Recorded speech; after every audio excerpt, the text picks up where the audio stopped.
nii palju teenides Jumalat, aga ole vaba jagama, mida Jumal on sulle südamele pandud. Suur tänu sellise julgustava sissejuhatuse eest. Mul on hea meel teie keskel olla. Täna minu automootor paikneb teises kohas. Mina olen täna koos oma sõbra Valdoga, kelle autoga ma siia jõudsin. Ja tal on tohutult hea tunnistus jagada nii, et täna räägime mõlemad. See on midagi sellist, mida Jumal on selle mehe elus teinud ja ma usun, et see ei ole mitte lihtsalt selleks, et üles tõsta ühte inimest, vaid selleks, et näidata, mida Jumal võib teha ka sinu elus. Palvetades teie eest ja mõeldes, mis võiks olla see teema, see jutlus, millest ma täna siin räägiks, tahaks rääkida ühte elulugu.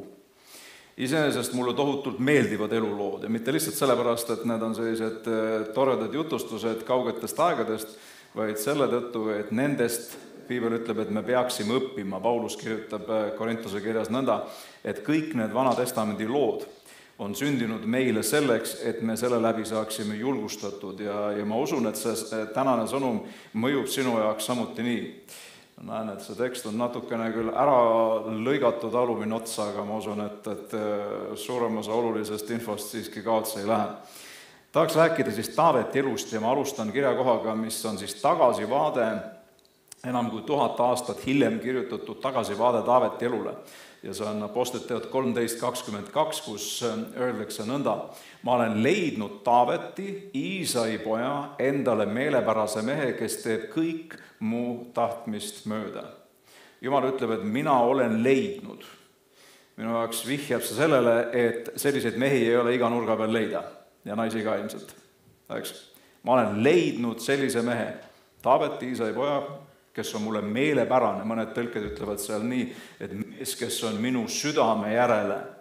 Ma usun, et kui sa siin oled, siis ilmselt üks sinu südame igatsustest eeldatavasti on see, et sa tahad olla Jumala südamekohane, meelepärane mees või naine.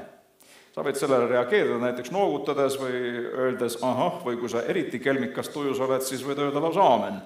Et see on küll see nagu väga karismaatiline, ekstravagantne ja temperamentne, aga täitsa lubatud, et selle eest mingit sanktsioone ei kehtestata.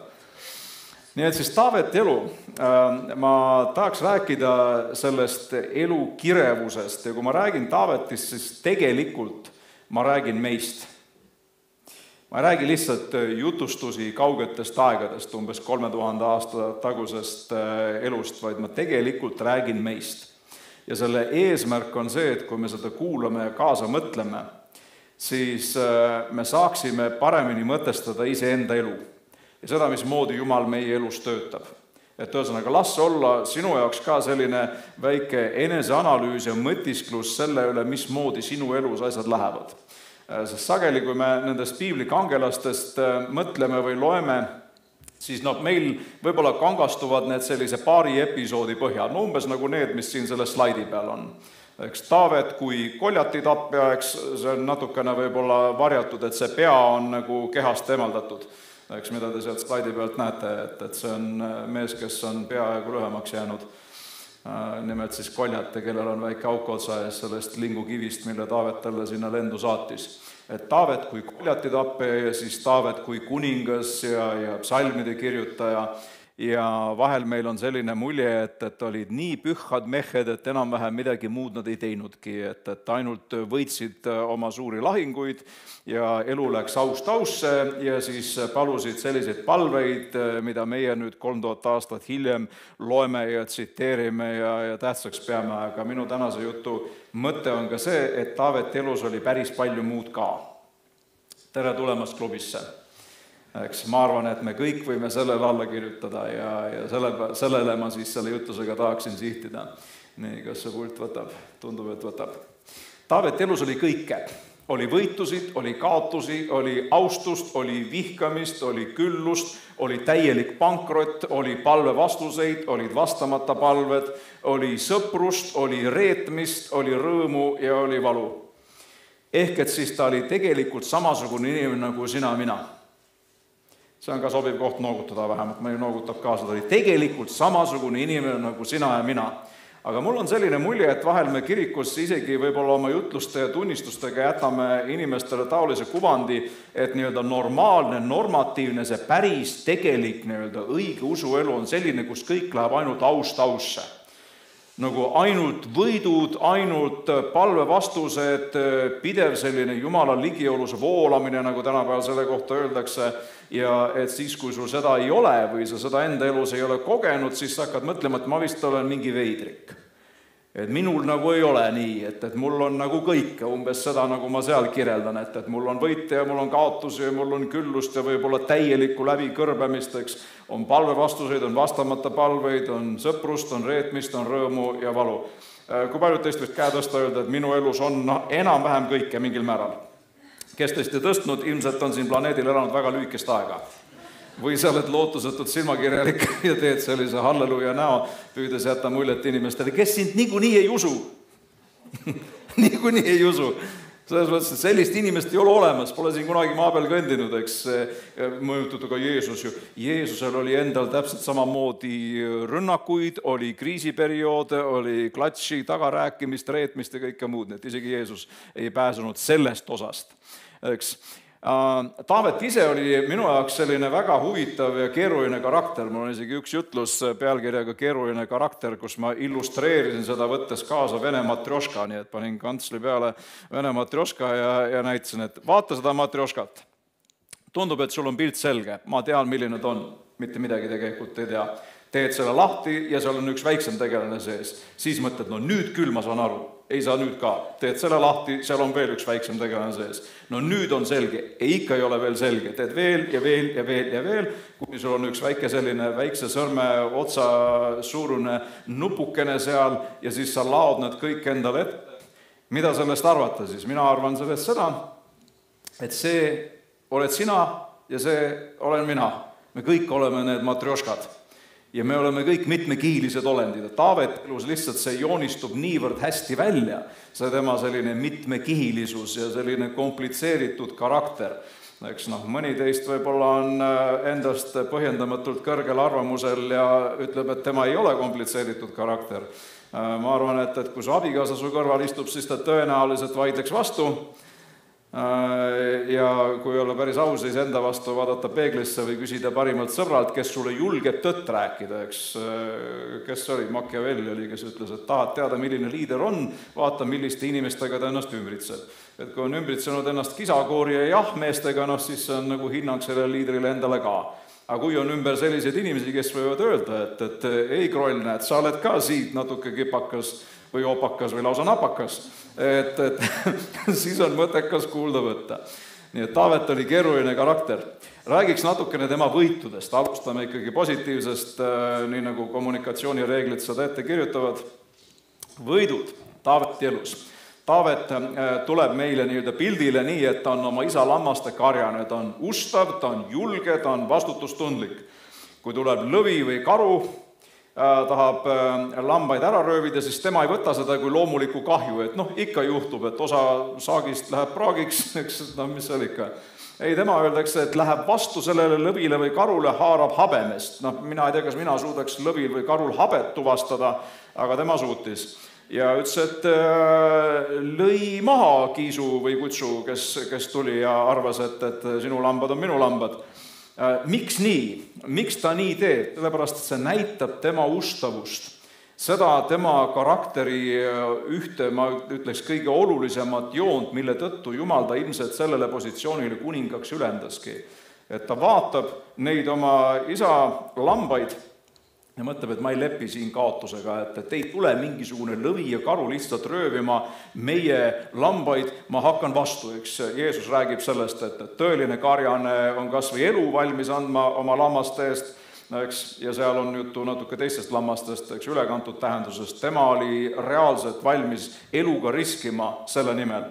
Ja Jumal vaatab selle noore, tõenäoliselt oli kuskil teismeline siis, vaatab selle noore mehe peale ja ütleb, et kui see mees on valmis sellisel moel riskima oma isa lammaste pärast, siis sellisele mehele ma saan anda terve kuningriigi, seepärast, et ta kohtleb minu karja, minu rahvast täpselt samamoodi. See on täpselt see, mida Jeesus Luuka evangeeliumis ütleb, et kui me oleme ustavad väheses, siis Jumal saab meid ülendada palju üle. See on omaette terve jutluse teema, ma täna seda ei hakka pidama siin, aga et kas võib olla millalgi Jumala tahe, et sul on vähe? Jah, võib, absoluutselt. See võib olla Jumala parim ja täiuslik tahe, et on vähe, on raske, sellepärast et see on see testperiood, mis paneb proovile, et on sul selgroog või on sul pilliroog selle asemel. Kas sa kannad välja selle raskuse või mitte? Oled sa ustav ka siis, kui näilised keegi ei näe, eks? Et ta võib-olla rääkis hiljem vendadele, et kujutage ette, üks hetk vaatan lammaste seas lõvi, eks, mida ma tegin siis, lasin jalga, ronisin puu otsa, peaasi, et mina päätan, ei, kolksti. Kiisule lagi pähe sellega ja Kiisu ilmselt kraunatas ja lasi jalga, kui üldse elu jäi. Ehk siis ustavus, oled sa nõus, et see on kindlasti üks nendest ihaldusväärsetest eeskujulikest iseloomujoontest tema puhul. Ustavus, julgus, vastutustundlikkus ka selles mõttes ja selle tõttu Jumal ta ülendab. Psalm 78-70 ütleb nii Jumala kohta ja ta valis oma sulase Taaveti, võttes tema ära lambataradest. Ehk siis testid tehtud. Ustavuse testid on edukalt sooritatud. Ma võin su võtta sealt lambatarast, sellest ametist, mis paljude teiste rahvaste seas, egiptlaste seas näiteks, oli nii mõttetu, et neid karjuseid ei peetud üldse parketikõlbulikeks. Nende tunnistus kohtus ei arvestatud millegina, nad olid põhimõtteliselt need kõige viimased. Enam-vähem kui vaadata, millised tööd olid lugu peetud. Karjasamet seda ei olnud. Imetajate lammaste järel ta tõi tema, et ta karjataks ta rahvast Jaakobit ja ta päris osa Iisraeli ja Taavet karjatas neid südame laitnatuses ning juhtis neid osava käega. Ustavuse, kuulekuse ja julguse test. Ja võit, eks Jumal võtab, see on reaalselt nagu muinasjutt, Jumal võtab karjapoisi ja teeb karjapoisist kuninga. Ma usun, et suurem osa nendest sarnastest muinasjuttudest ilmselt Taaveti loost inspireeritud ongi. Ja Jumal ei tee vahet inimeste vahel. Ta näeb seda, mida sina teed, võib-olla mida mitte keegi teine ei näe. Ta näeb seda, kus sa teenid, mida võib-olla keegi teine ei tea, sa ei käi ennast reklaamimas, selfie siin, kuidas ma aitan kodutuid, selfie seal, kus ma teen head, ma ei tea, aitan pensionäre üle tänava või midagi muud, eks. Et võib-olla keegi ei tea, aga Jumal teab ja Jumal näeb ja Jumal tasub. See oli ka sobiv koht vähemalt noogutada. Me vist peaks tegema vahel kirikus, teate, nii nagu on mõnedes teleshowdes, et seal on see kisakoori tegelane, kes siis näitab, et aplaus, et võib-olla siis meil peaks olla aamen plakat, et siis kõik ütlevad aamen. Andke andeks, et ma natuke tögan, see ei ole mitte pahatahtlik. Jumal näeb ta ustavust ja võiab ta oma rahva valitsejaks. 1. Saamueli 16.13 kirjeldab seda. Ja Saamuel võttis õlisarve ja võidis teda ta vendade keskel ja issanda vaim tuli võimsasti Taaveti peale alates sellest päevast ja edaspidi ja Saamuel tõusis ning läks Raamasse. Nii et Jumala vaim tuleb selle mehe peale, see on mingi selline kogemus, mida ta pole elu sees ilmselt kogenud. Ta on palvetanud, ta on Jumalat ülistanud, ta on seal lammaste karjasõna kannelt mänginud ja Jumalat kiitud ja nüüd tuleb eriline püha vaimu kogemus, Jumala vaim tuleb tema peale. Ja öeldakse veel hästi huvitavalt, et ta vendade keskel, need olid need vennad, kes olid enne nagu paraadis prohveti eest läbi marssinud ja Jumal ütleb prohvetile, et ei, see ei ole, see ka ei ole, see ka ei ole, vaat see vend. See kõige viimane, keda vaevutud isegi karjast kohale kutsuma, Jumal ütleb, et see on see mees, kelle mina võian järgmiseks kuningaks. Alguses ei uskunud temasse mitte keegi. Isegi ta enda isa ei uskunud temasse, sest kui te seda lugu mäletate, eks prohvet Saamuel läheb võidma ühte Iisai poegadest, keda oli kokku 8 tükki. No täpsemalt mitte tükki. 8 poega ja siis tema isa Iisai kutsub kohale 7 poega, ilmselt Taavet on nii nagu kaugel tema mõtetest, et see niikuinii ei ole. Seda ei ole mõtet isegi kohale kutsuda, kui prohvet tuli. Ta oli nii parketi kõlbmatu, et oma isa ei vaevunud teda kohale kutsuma.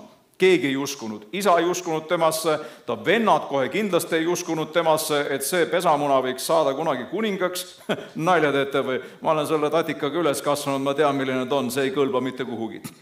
Isegi siis, ma toetan ikka meelde, ma ei räägi Taavetist ainult, ma räägin sinust ja minust.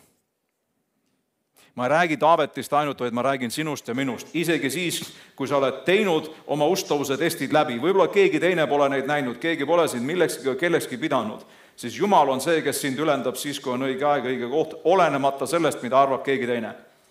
Amen.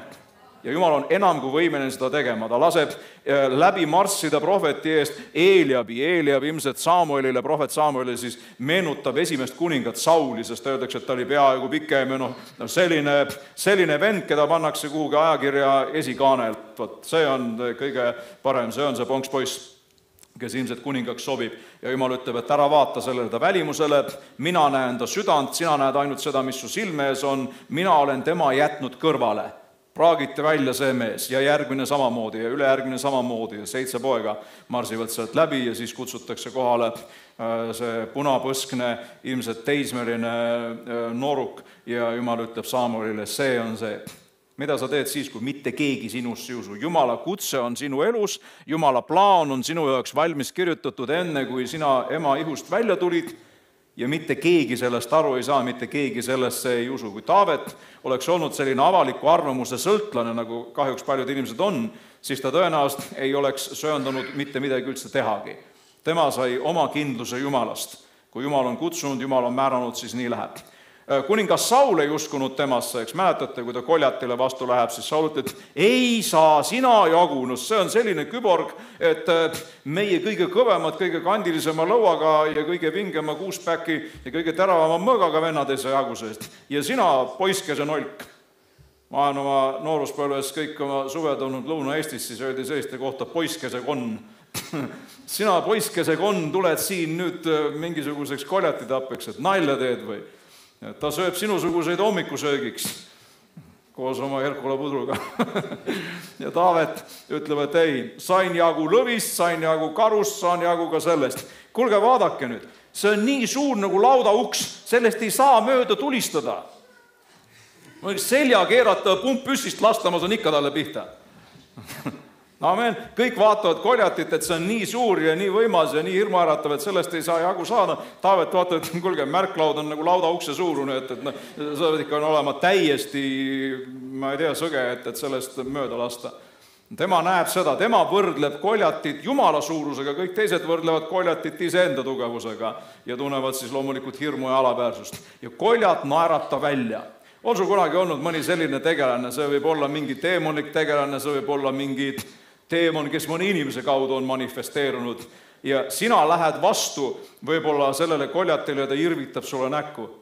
Mis ma olen koer või et sa tuled mingisuguse lingu ja kaikaga mulle vastu. Ma ei tea, kas kui palju Taavetil huumorimeelt oli, aga ma ikka natuke fantaseeriks. Ma arvan, et ta võis niimoodi kelmikalt noogutada, et ahah, oled küll koer, jah, ja kasti sa lähed. Ja enne kui see päev saab õhtele, oled sina peaaegu lühem ja linnud saavad hea kõhutäie sinust. Kust tuleb selline julgus? Tema oma vanem vend Eeliab ütleb, et Taavet, me teame küll sinu ülbust ja su südame kurjust. Kõige lähemad inimesed, su oma vend ütleb, et tegelikult sa tulid siia lihtsalt selleks, et verd näha, sa oled ülbe, sa oled uhke, sa oled ennast täis, noor nagamann ja Taavet on tulnud sinna Jumala juhtimisega ja toetub Jumala väe peale selleks, et seda teha. Amen, kuidas sa tuled toime sellega, kui mitte keegi sinust usub? Kõik irvitavad, naeravad välja su ambitsioonid, ütled, kuule, come on, nagu kakle kellegagi oma kaalukategooriast. Et Koljat on mingisugune enam kui 2,5 meetrit pikk, täielik nagu monstrum ja lapsest saadik õpetatud killeriks ja sina oled mingisugune nooruke lambakarjus ja sa mõtled, et sa saad vastu.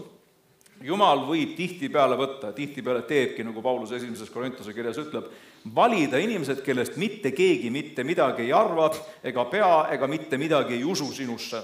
Ja Jumal ütleb, et just täpselt sellise ma võtan. Ja Paulus seletab ka, miks, selleks, et teha häbi neile, kes enda arvates midagi on. Et siis on selgelt näha, et see ei olnud lihtsalt see, et harjutas ja sai tugevaks ja siis läks ja võttis oma koljati ette. Muidugi ma saan aru, et enamik meist ei alusta koljatitest, ega Taavet ka ei alustanud, et võib-olla sa alustad oma tarakanist või hiirest või rotist ja siis võib-olla jõuad natukene suurema kaalukategooria vastaste juurde ja lõpuks jõuad ka oma koljati juurde ja saad temast ka jagu. Nii et lase ennast julgustada, kui sinu elus võib-olla koljati aeg veel ei ole, no saa siis sellest ämblikust jagu või sellest prussakast. Hallo, mõni ütleb, ma kardan ämbrika, et Tead, kuidas ravitakse foobiaid? Mitte nii, et sulle tehakse hüpnoteraapiat, et pole midagi karta, pole midagi karta, pole midagi karta, ja siis sa äkki hakkad uskuma, et pole midagi karta. Foobiaid ravitakse reeglina nii, et sa sammhaaval, vähehaaval hakkad tegema seda, mida sa hirmsasti kardad. Et näiteks sa istud 5 aastat oma korteris, ei julge välja minna ja siis tuleb võib-olla terapeut sulle koju ja te kõnnite koos ukseni. Ja sessioon on sellega läbi, midagi ei juhtunud, turvaline oli kõndida ukseni ja järgmine kord kõnnite koos liftini, ei juhtu midagi, 3. kord sõidate liftiga alla, 4. kord lähete tänavatele ja inimene saab aru, et obadi, ma saan hakkama. Niimoodi saadakse üle hirmudest, oma tarakanidest ja hiirtest ja rottidest ja jõutakse lõvide ja karude ja koljatiteni ka. Nii et mina absoluutselt, mul ei ole mingit usku sellesse happy-clap ideoloogiasse, kus püütakse lihtsalt jätta muljet, et pole midagi karta, küll saad hakkama, loetakse sopti peale, sellest ei ole suurt tolku. Hirmusid võidetakse nendel otse vastu minnes. Suur tänu teie kõrvu lukustavate ovatsioonide eest. Ma saan aru, et te olete sügavalt mõttes. Hirmusid võidetakse neile otse vastu hakates. Üks kristliku maailma kõige tuntumaid meeskonna ja juhtimiskoolitajad on see nagu John Maxwell. Ja Maxwell ütleb väga hästi, et me tahaks kõik elu, mis on vaba probleemidest. Aga vaata, kui sul ei ole probleemi, siis sul on probleem. Su probleem on see, et sul probleemi pole. Ilma koljatita tõenäoliselt Taavetist me ei oleks suurt midagi teadnud. Taavet sai kuulsaks sellepärast, et tal oli oma koljat. Suured võidud tulevad suurtest lahingutest. Kõlab väga hästi, suure lahingu keskel olla äärmiselt ebameeldiv. On see nii? Kellelegi meist ei meeldib. Aga ma usun, et Taavet pärast võis saata koljati emale tänukaardid, et suur tänu, et ponksi poisi üles kasvatasid ja palju putru andsid ja et väga meeldib. Läheme edasi. Taavet kui koljati tapja, eks. Tema usk, tema julgus, tema kangelaslikkus, see on see 1. Samueli raamatu 17. peatükk. Mul läheb kujutlusvõime nagu kohe pöördesse, kui ma taolisi episoode loen või pilte näen, et kujuta ette, milline võis Taavet välja näha selle kõige keskel. Nagu lööd pea maha suurel kollil ja siis tõstad selle niimoodi üles, saad üleni verine ja higine võib-olla ja mida iganes, adrenaliini laksu all ja kõike muud. Piiblikangelane, selline. See on muidugi Vana Testament, ma ei soovita nüüd kellelegi hakata päid maha raiuma siin Uue Testamendi ajal. Saul pakub tal oma sõjavarustust enne, Taavet ütleb, et ma ei ole sellega harjunud. Vihje on siis see, sul on tegelikult olemas kõik see, mida sa vajad, et oma koljatist jagu saada. Sul ei ole tarvis Sauli varustust, ehk siis kellegi teise meetodeid, mis tema jaoks toimivad. Sinu jaoks ei pruugi üldse toimida. Sina oled kellegi teise relvastuses, nii nagu sul oleks 2 vasakut jalga ja mõlemal käel 5 pöialt. Ei toimi, eks. Jää oma liitude juurde. Taavet jäi, võitis. Astub kuningas Sauli teenistusse, võitleb edukalt, eks. Tundub, et nüüd läheb kõik hästi. Nii nagu mind kuningaks võitid, vähehaaval ma nüüd olen juba enam-vähem trooni kõrvale jõudnud, mingi aja pärast Jumal edutab mind lausa võimupositsioonile. Elul on selline omadus, et ta teeb vingerbusse. Ma vist pole elu sees sellist sõna üheski jutluses kasutanud nagu vingerbuss, et need vingerbuss ja vahva ja läki on sõnad, mida minu repertuaaris ei esineb, aga vahel võib. Elu toob esile vingerbusse ja Taaveti elus täpselt nii see juhtus, et tundub, et nüüd läheb kõik hästi. Nüüd on, ma olen kullasoone peale tavanud, nüüd on võitude jada järel. Jah ja ei. 1. Samueli 18.14 Taavetil oli edu kõigil oma teedel ja issand oli temaga. Vapustav, eks. Kes ei tahaks seda? Sa oled õnnistatud minnes ja tulles, linnas ja maal, kõik mille külge sama käed paned on õnnistatud, nii nagu 5. Moosese 28 ütleb. Jumal on temaga. Kui palju ta seda kogu aeg tundis, ega me seda täpselt ei tea, aga ütleme, et see rada, mis temast maha jäi, oli näha, et mees on Jumala poolt võitud, õnnistatud, läheb hästi. See osa meeldib meile kõigile. Iisraeli rahvas imetleb teda, austab teda, eks temast kirjutatakse laule, lauldakse tänavatel. Tema on siis see, kellega kõik tahavad kuhugi fotole saada, tema on see omaaegne kõige kuulsam kaanepildipoiss, keda igal pool promotakse, et näed, uus suur täht on tõusnud. Ja ta ei ole täht mitte sellepärast, et ta on teinud mingi idiootsused, lasknud kellelgi seda filmida ja siis on see kuhugi postitatud ja siis see on läinud viraalseks, eks, et ta on nagu päriselt midagi teinud. Et mõnede inimeste saavutus selles elus on ainult see, et ta on osutunud filmituks. Et kui palju ta nagu sellest mingisugust asja on selle nimel midagi on teinud, see on omaette teema. Taavet igatahes on saanud rahvuskangelaseks, kõik imetlevad, kirjutavad laule ja laulavad neid tänavatel. Saul tappis oma 1000, Taavet tappis 10 000, nii et populaarsem ka veel. Ta saavutab järjest võite vilistite üle ja igasuguste Iisraeli vaenulike rahvaste üle, nii et aust, kõik väga tore. Küsib Jumalalt nõu enne tegutsemist, see on tema puhul üks selliseid läbivaid jooni, et Jumal, kas ma peaks minema? Jah, peaks minema. Kuidas ma peaks ründama? Vot nii peaks ründama. Eks, eeskuju, olete nõus? Eeskuju meile kõigile. Enne kui sa mingid suuremaid otsuseid hakkad tegema, pea nõu peakorteriga. Amen. Jumal on väga-väga palju targem kui meie ja Jumal võib anda nõu, nii nagu Taavetile, et nüüd mine otse vastu, aga seekord mine sealt ümber nurga, siis kui kuuled seal sahinat puude latvades, siis saa aru, et nüüd on õige aeg rünnata.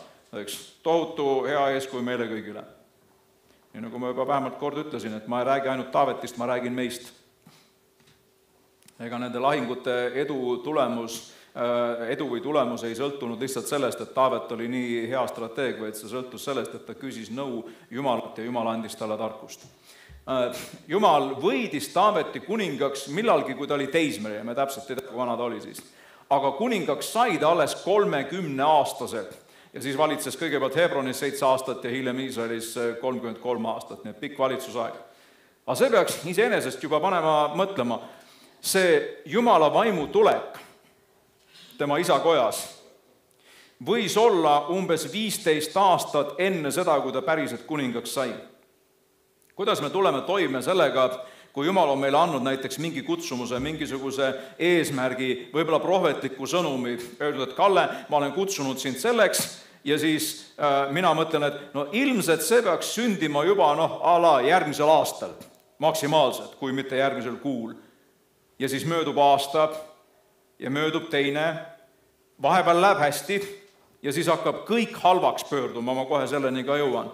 Mida ma teen siis, kui ma ootan aastaid selle täitumist, mida Jumal on mulle kõnelnud? Suurem osa meist ilmselt mingil hetkel hakkab mõtlema, et ma arvan, et ma vist mõtlesin välja selle kõik.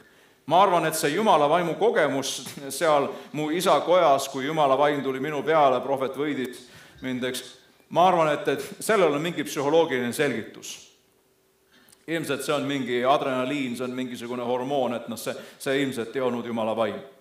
On kellelgi olnud vahel nii. Mingi väike kuri advokaat tuleb sulle siia õlale, hakkab kuradile kaitsekõnet pidama ja ütleb, et tegelikult sa oled kõik selle välja mõelnud. Midagi sellist päriselt ei olnudki.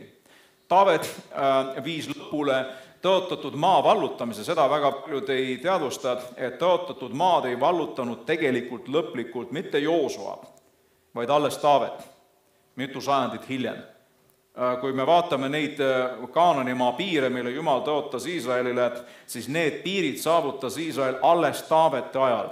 Jällegi, ettekuulutus ja täitumine, sajandeid on vahepeal see periood, kus tegelikult näis, et Jumala sõna ei toimi ja Jumala tõotused ei kehti.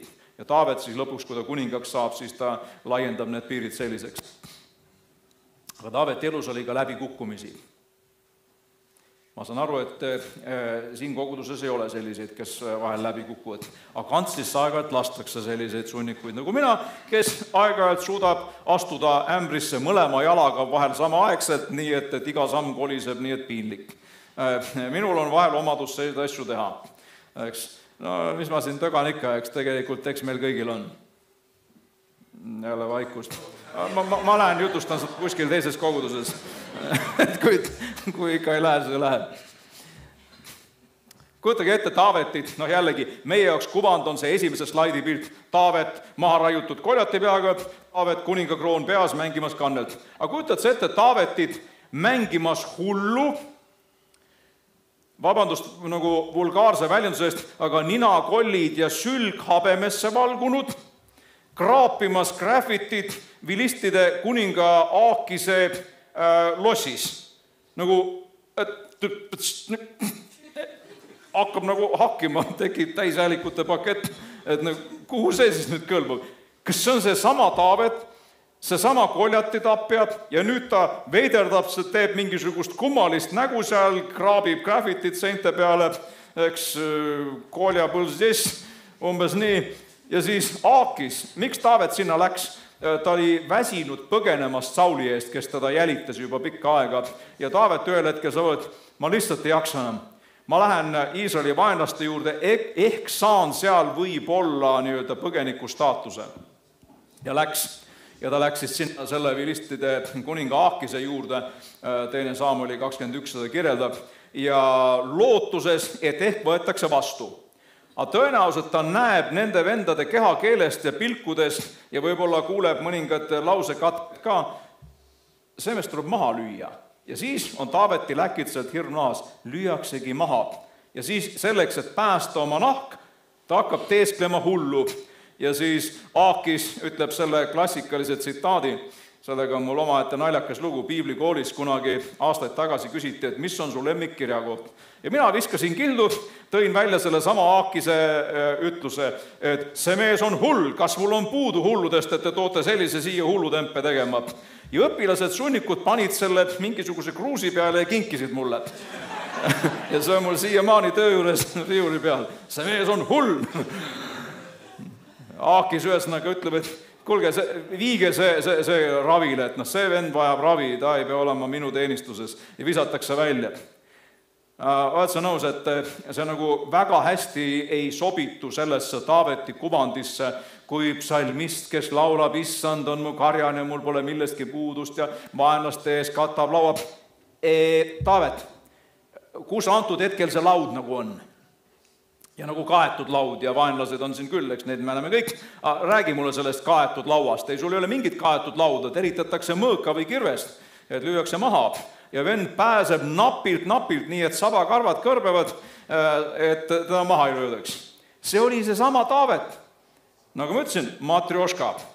Ega jällegi kellelgi meil juba olnud sellised episoode, eks. No, ma ei räägi detailides, et sa oled nüüd kuskil graffitit seina peale kraapinud ja kirjutanud Stan või mingid muud panevad olulised infokillukesed sinna, mis siin meediast läbi on käinud, eks. Võib-olla seda mitte, aga sa oled käitunud nii, et sa pärast vaatad tagasi mõtled, küll oleks hea, kui elulugu saaks toimetada samamoodi nagu videokaadreid, et lihtsalt märgid ära, et need selle perioodi delete ära. Ja kõige hullem on see, et need pannakse veel pärast pühakirja kirja ja me 3000 aastat hiljem loeme neid. See minu jaoks kinnitab piibli usaldusväärsust. Piibli autorid ei püüa kinni mätsida lugusid. Nad ei püüa isegi pühadest usumeestest teha selliseid pühakuid, kes mitte kunagi milleski eksinud. Vanal ajal see oli kombeks, et nii tehti. Egiptuse vaarad näiteks, lugedes nende kroonikaid, ei kaotanud mitte kunagi mitte ühtegi lahingut. Igal pool saavutas suure võidu. Aga ta ei saanudki kaotada, seepärast, et vaara oli Jumala kehastus, ta oli Jumal maa peal, no ei saa kaotada ju. Ja siis, kui näiteks, ütleme, et egiptlased sõdisid hettidega, suur impeerium, kellega nad kaklesid ikka, ja oletame, et näiteks hettide kroonikates öeldakse, et vaara tegelikult sai peksa. Me võitsime egiplasi. Ja siis egiplased ütlevad, ei, tegelikult hetid said meie käest. Ja no võib-olla siis tegelikkus oli see, et jäi enam-vähem viiki. Kaklesid, väsid ära, ütles, et teate, padamam, et ei ole mõtet enam. Aga vaara läheb koju ja kroonikud kirjutavad, saavutas suure võidu. Eks, need, kes meie seast on nõukaaegsed inimesed, mäletavad seda nõukaaegset propagandat, aga seda on tehtud kogu aeg. See on igivana. Ja piiblis seda ei tehta. Absoluutselt mitte. Kirjeldatakse suurte usuinimeste suuri prohmakaid ja meie loeme neid siiamaani. Miks? Mitte selleks, et neid inimesi häbistada, vaid selleks, et teha selgeks, et Jumal töötab ka selliste inimeste kaudu. Amen. Valetab. Lõpuks see Aakis ta ikkagi oma teenistusse võtab. Taavet on endiselt eksiilis, põgeneb Sauli eest ja siis Aakis ütleb, et okei, ma annan sulle ühe linna, Siklagi linna, sina mine ja valitse seal ja toimetama tegemisi. Ja Taavet, mida ta teeb siis? Taavet on, mul on üks raamat riiulist, Taavet püha terrorist. Taavet oli tõepoolest püha terrorist. Tema käis ja korraldas röövretki Iisraeli suhtes vaenulikult meelestatud rahvaste sekka. aga siis, kui ta pidi raporteerima oma tegevusest Aakisele, siis ta ütleb, et jaa, käisime Juuda lõunamaal, ehk et siis sõdisin omaenda rahva vastu. Ja Aakis ütleb, et jess, väga tore mees. Valetas nii, et suu suitses. Seesama Taavet, kes kirjutab kõigest sellest, et puhas süda ja puhtad käed ja hing kiidab ja keel hõiskab ja kõik muu, ja see ajab sellist pada, et nagu piinlik lugedagi. Kujuta ette, ta võidab selle vaenlaste kuninga usalduse valedega, presenteerib talle mingisuguseid väljamõeldud lahingud ja nende vastu, mätsib kinni kõik, lööb kõik maha, et keegi tunnistajaks ka ei saaks hakata. See on seesama Taavet. Nüüd ma ei arva, et keegi meist nüüd ilmsasti kedagi maha kipub lööma, et see võib-olla ei ole nagu see tänase jutluse rakendus, aga mida ma tahan öelda, et läbikukkumisi on meil kõigil. Läbikukkumisi oli ka Taavetil ja ta ei kirjutanud, Jumal siis ei kirjutanud Taavetit korstnasse selle pärast.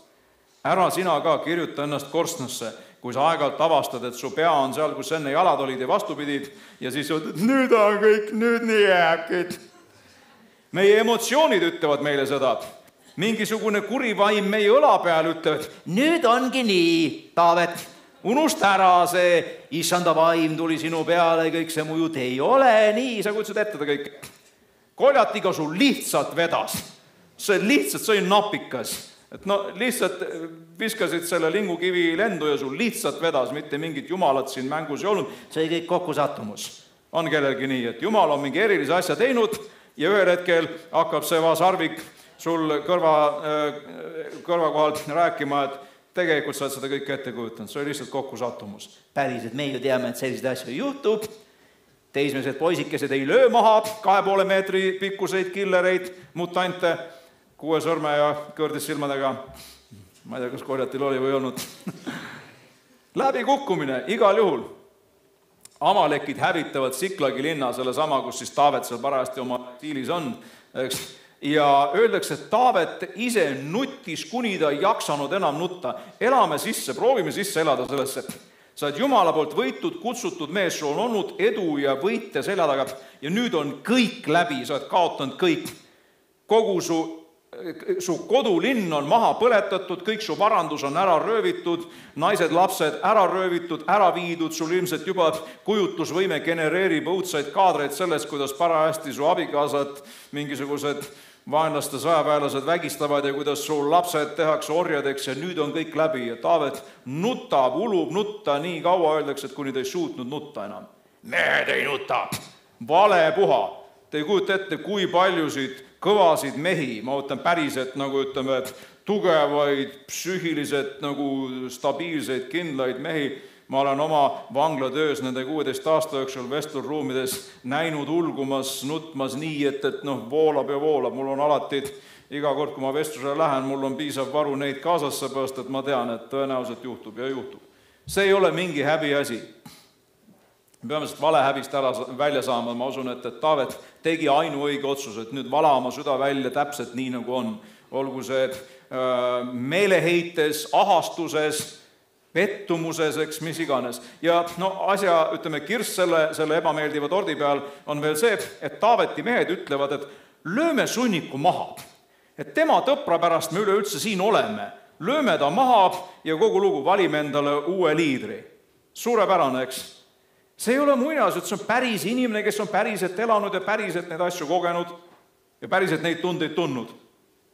Ja palu kätt tõsta, kui sinu elus on olnud midagi sarnast, et ühel hetkel äkki tundub, et kõik mu elu on kokku varisenud, kõik, mis ma olen nagu siiamaani üles ehitanud, on lihtsalt nagu sõrmede vahelt välja libisemas ja ma ei saa seda peatada. Ta on võõral maal, teenib vaenlast, kaotab ühe korraga absoluutselt kõik. Täielik krah, pankrot. Läbikukkumiseks kahtlemata peab pidama see tema uurija naise Batseba lugu, see on siis see, mida siin pildi peal on kujutatud, kui prohvet Naatan tuleb tema juurde ja ütleb, et Jumal nägi seda, mida sa tegid. Ta nimelt, kes seda lugu täpselt ei tea, kõnnib rõdu peal, näeb ühte naist, laseb selle enda juurde tuua, magab sellega, natuke aega hiljem naine saadab talle SMS-id, ütleb, et kuule, 2 triibuga rasedustest, mis nüüd teha? Ja mida Taavet teeb siis? ei no mees võtab vastutuse. Ei võta vastutust. Mees tegutseb natuke teistmoodi. Mees kutsub siis selle sama uurija, antud juhul ei ole tegemist ametiga, vaid isiku nimega. Eks, kutsub uurija enda juurde rindelt sinna, sulle anti linnaluba. Uurija on rõõmus, soldatile ikka meeldib linnaluba, eks, tuleb krapsaka sammuga sinna, Taavet patsutab õlale, ütleb, sa oled nii vahva vend, silma kirjatseb nagu vana tõhk. Sa oled nii vahva vend, siin kõik on nii kena ja tore, et nüüd õnnitleme ja nüüd mine naise juurde. Tegelik tagamõte on see, et ehk magab oma naisega ja siis ei jää vahele, et kägu munes vahepeal munapessa, kus ei olnud. Eks. Ja ta teeb seda, aga mees ei võta vedu, ei lähevat. Magab kuskil koos teiste soldatitega. Siis Taavet järgmine õhtu kutsub uuesti, et sa oled ikka nii pai poiss mulle, et peame vidu. Joovad koos veini, joovad purju. Ta joodab selle uurija nii purju, lootes, et ehk purjuspeaga teeb seda, mida kainepeaga ei teinud. Keegi ütles, et mõnel mehel on rohkem sisu purjuspeaga kui enamikel meestel kainepeaga ja ilmselt uurija oli üks neist. Igatahes ta joodab täis uurija ainsa lootusega. Mõelge kaasa nüüd. Ta istub kuninga lauas ja seal tehakse nägusid, pokkeri nägu, sa ei näita nägu välja seda, mis su tegelik eesmärk on. Kiidetakse, et oi, ma olen kuulnud uuri, sa oled nii vinge vend, et kõige parem sõdur mul, parim ohvitser terves minu armees, et tegelikult, kui niimoodi süda läbi skanneerides saad aru, et tegelikult see on ainult üks motiiv. See on see, et uinutada su valsust, su tähelepanu, et sa läheks naise juurde, magaks temaga, Taavet ei jääks vahele, mida tema on teinud. Ja uurija siis ka ei tee seda. Ja siis Taavet, ma jälle illustreerin seda, varajane hommikutund, hämar tuba, kaamera, see peab olema liikuv, mitte staatiline kaamera, see on liikuv kaamera, näitab selja tagant ühte meest, kellel on kroon peas, istub laua taga, kirjutab midagi. Nii, kes see on? Ilmselt kuningas, ilmselt Taavet, õige? Mida ta kirjutab? Ilmselt kirjutab, issand on mu karjane, mul pole milleski puudust, halja laasale paneb ta mind lebama hingamise peale, juhatab ta mind, tema kosutab mu hinge ja kõike muud, eks. Ei kirjuta seekord seda. Mida ta kirjutab? Tema kirjutab kaaskirja uurijale, oma ohvitserile. Palun panna see mees sellisesse rindelõiku, kus ta kiiresti ja kindlalt surma saab. Et ühesõnaga, see mees peab surema. Ja rullib selle kokku ja annab selle uurija kätte. Ja uurija läheb sellise kapsaka sammuga rindele tagasi, uskudes, et tal on olulised lahingkäsud, tegelikult tema enda surmaotsus on tal käes. Ja siis ta annab kindralile selle üle, kindral loeb läbi, ma juba kujutan ette need pilke. Okei. Selles mõttes, et käskjal tuleb maha lüüa, see oli selle asja sisu. Ja ta teeb nii, pannakse see uurija rindejoonel sinna, kus ta kindlasti surma saab ja ta saab. Ja Taavet hingab nüüd kergendatult. Yes, seekord pääsesin. Ei pääsenud. Ühel hetkel tuleb prohvet tema juurde, jutustab talle seal ühe loo, ma ei hakka seda ümber jutustama pikalt, ja Taavet on hirmus vihane, et selline ebaõiglus, kuhu see kõlbab. Ja siis prohvet näitab, et tegelikult sina olid see mees. Jumal nägi, mida sa tegid. Sa tegid kohutava prohmaka, ja sa kahetsed, Jumal annab sulle andeks, aga sa oled pannud nii-öelda needuste tsükli käima. Mida Taavet siis tunda võis? Ma arvan, et see pilt kirjeldab väga-väga hästi seda. Võib-olla sul on olnud elus selliseid asju, kui sa vaatad tagasi, et ma ei saa seda olematuks teha. Ma tegin sellise jama kokku, jällegi tehnika küsimus, millal ja mis vormis, eks, aga suur Jumala mees, käsi häbeneva näo ees, ta saab aru, et ma olen täiesti kohutava prohmakaga hakka saanud. Läbikukkumine, kapitaanne. Uurija oli tema armee ohvitser, kes riskib oma eluga tema eest ja tema siis püüdis kavalusega kõigepealt saada ei saanud ja siis kui prohvet Naatan tuleb sinna, paneb nii-öelda näitab talle iseennast peeglist, siis alles kuningas saab aru. Ja siis Batseba jääb rasedaks, sünnitab lapse ja siis öeldakse, et laps jääb haigeks, Taavet paastub, palvetab ja see laps vaatamata kõigele sellele sureb. Vastamata palvet sellises kriitilises olukorras. Kui ma räägin Taavetist, ma räägin sinust ja minust tegelikult. Mida me teeme siis? Kui tundub nii, et mingit lootust ei ole. See on huvitav mõte. 150 psalmist 65 on leina meeleheidet või kurbust väljendavad psalmid. Enam kui 1/3 ei ole sellised happy-clappy psalmid. Mul on kõik nii hästi, halleluuja, ausse, ma ei ironiseeri selle kallal. Taaveti elus, nagu ma tõin välja, oli selliseid aegu, kus sa kõnnid tänavatel ja kõik tahavad sinuga selfisid teha, kirjutatakse laule, sinust kirjutatakse artikleid, raamatuid, eks sa oled nagu rahva kangelane number 1 ja mingi hetke pärast oled sa rahva vaenlane number 1 ja kõik sosistavad, kui nad sind näevad, ütlevad, et see on see sunnik. Ja ta valab Jumala ette oma leina, oma kurbuse, oma meeleheite. Huvitav detail on see, et sellele kõigele vaatamata Batsebast saab Jeesuse Kristuse üks esivanemaid. Rooma 8:28 ütleb seda, et Jumal võib panna kõik asjad üheskoos tööle meie kasuks, kui me teda armastame, ja see kõik asjad hõlmab ka meie prohmakaid ja möödalaskmisi. Amen. See on huvitav, kuidas Jumal võib võtta selle möödalaskmise viljaeks. Saalomon oli see, kes siis Batsebale järgmisena sündis, ja tema liini pidi tuleb hiljem Messias. Jumal, kui tänapäeval öeldakse, et sellest S-tähega asjast saia ei tehta, siis mina vaidlen alati vastu. Jumal kogu aeg teeb ja meie pidevalt varustame teda toormaterjaliga. Olete nõus? No mina vähemalt küll, mõni ütleb, et räägi enda eest, ja räägingi. Meie varustame Jumalat toormaterjalidega ja tema teeb sellest S-tähega asjast saia. Täpselt nii nagu Taaveti loos. Kõige suurem möödalaskmine, ilmselt üks kõige kriitilisemaid perioode tema elus. Ja ega tema ei kujuta ette seda, et 1000 aastat hiljem, 1000 aastat on pikk aeg, ma saan aru, aga et 1000 aastat hiljem sünnib Messias seda sama liini pidi, see sama Batseba ja Saalomon ja sealt edasi. Jumal võib võtta isegi kõik selle jama, millega me kunagi oleme hakkama saanud ja teha sellest midagi. Täna on mul siin minuga kaasas Valdo, kes räägib kohe varsti oma tunnistuse, ma pean oma jutu otsad kokku tõmbama, kuigi mul slaide on terve hulk veel. Aga ma räägin seda teist korda, et ma ei ole osanud seda aega ilmselt hästi arvestada.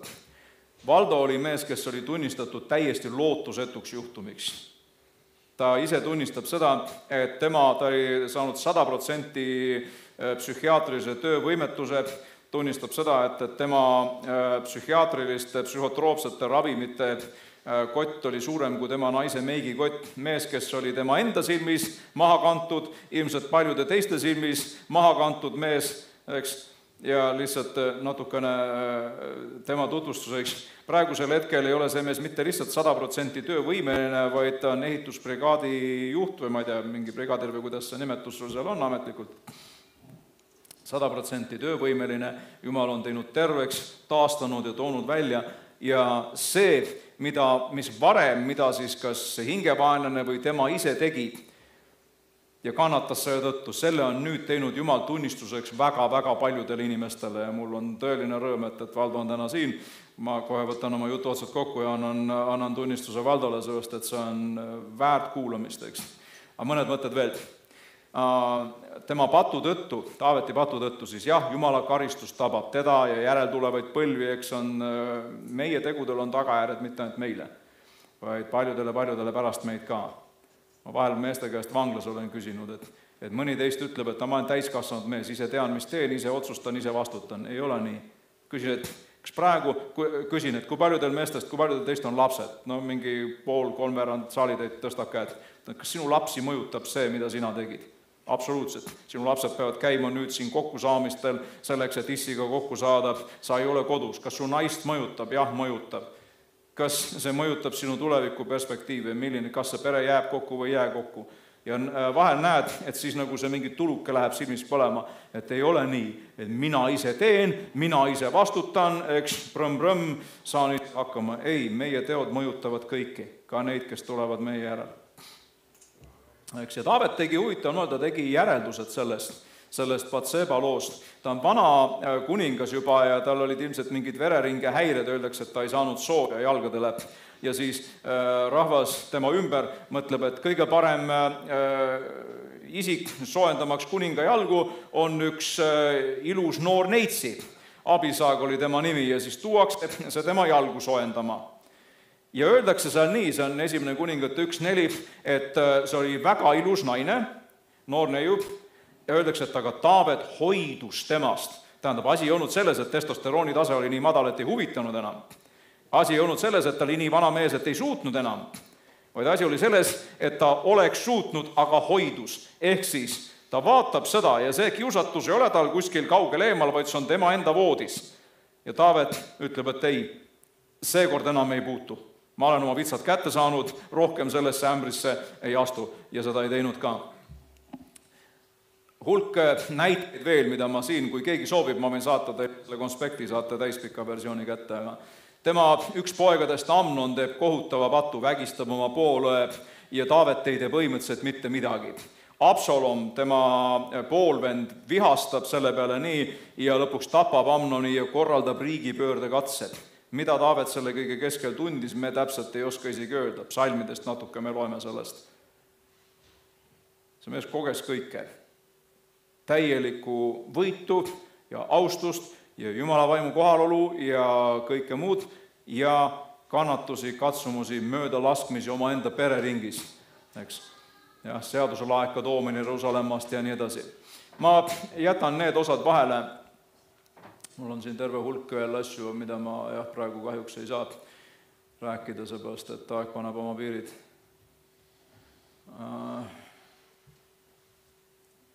Nii, nüüd hangus ei hangunud. Kokkuvõtteks, mida ma tahaks öelda? Jumal ei ole mitte kusagil tõotanud meile muretut ja kerget elu, aga ta on tõotanud, et ta on meiega, ta toob meid kõigist raskustest läbi. Taaveti elu on illustratsioon sellest. Sinul ei ole midagi viga, kui sa aeg-ajalt koged võite ja aeg-ajalt kukud läbi. Ei ole see, et sa oled inimesena vale, sa oled läbi kukkunud, äpardunud, ma ei tea, pole sinu jaoks kohta siin päikese alt. See on paraku elu. Mõnikord jutlused teevad tohutu karuteene, tekitades inimestele illusioonid, et normaalne, normatiivne usuelu on ainult see nii-öelda mäetipust mäetippu ja aust ausse.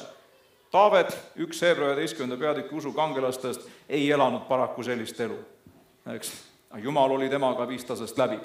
Mis saaks, kui me kujundaksime Taavetist pildi ainult Taakise või Juuria loo järgi? Kas see oleks adekvaatne pilt? Ei oleks, absoluutselt mitte. Kas need päriselt juhtusid? Jah, juhtusid. Aga see ei olnud tervikpilt. Mis saaks, kui me kujutaksime Taavetit ainult selle Goljati loo järgi?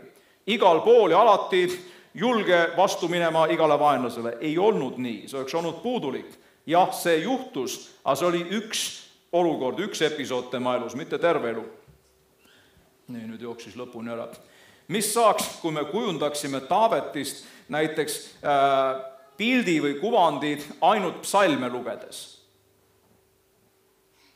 Mulle nii meeldib, et Taaveti elu on selles mõttes, see on kronoloogiliselt meile ette kirjutatud ja siis on see nii-öelda psühholoogiliselt ette kirjutatud meile psalmides.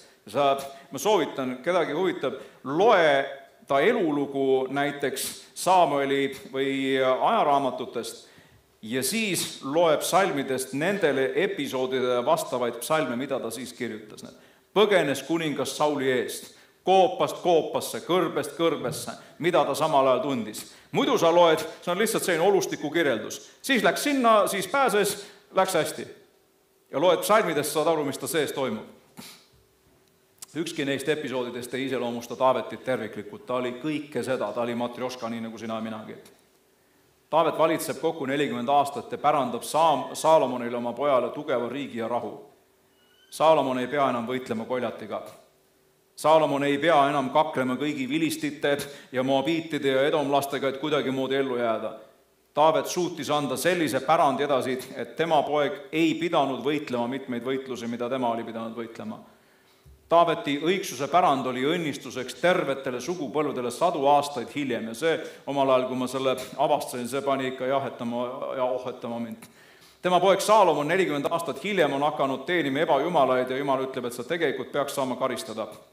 Aga sinu isa Taaveti pärast jääb see kolakas sul saamata.